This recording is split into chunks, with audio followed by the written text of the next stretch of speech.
நான் நேத்து சொன்னேன், கெட் அவுட் மோடி அப்படிங்கிற வார்த்தைய தமிழ்நாட்டினுடைய துணை முதலமைச்சர் உதயநிதி ஸ்டாலின் மேடையில பயன்படுத்தினார். அவரு வாயிலிருந்து அவர் வரட்டும். இன்னைக்கு சமூக வலைதளத்துல பாக்குறேன், ஒரு பக்கம் கெட் அவுட் மோடின்னு ஒரு குரூப், இன்னொரு பக்கம் பால்டாயில் பாபுன்னு ஒரு குரூப்.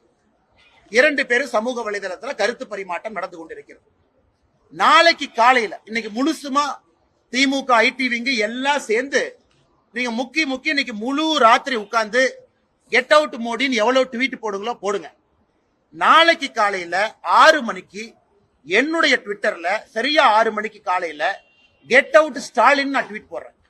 எவ்வளவு ட்வீட் அது போகுதுன்னு பார்க்கலாம். நான் சவால் விடுறேன், மொத்த திமுக ஐடிவிக்கு சவால் விடுறேன். உனக்கு 24 மணி நேரம் நான் டைம் கொடுத்துட்டேன். நேற்று நைட் நீ ஆரம்பிச்ச, நாளைக்கு காலையில 6 மணி வரைக்கும் உனக்கு டைம் கொடுக்குறேன். அரசு இயந்திரம் எல்லாத்தையும் பயன்படுத்தி கெட் அவுட் மோடின்னு எவ்வளவு ட்வீட் போட முடியுமோ போட்டுக்க.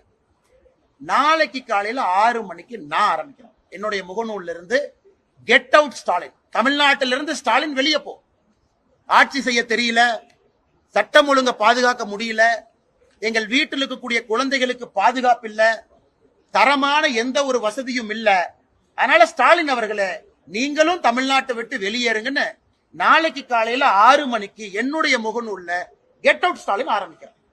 இன்னைக்கு நீங்க எவ்வளவு ட்வீட் போட்டீங்களோ மொத்தமா குறிப்பெடுத்து கணக்கெடுத்து எழுதி வச்சுக்கங்க. நாளைக்கு 6 மணியிலிருந்து பிஜேபியினுடைய காலம். நாங்க எவ்வளவு போடுறோம் குறிப்பெடுத்து கணக்கு பாருங்க.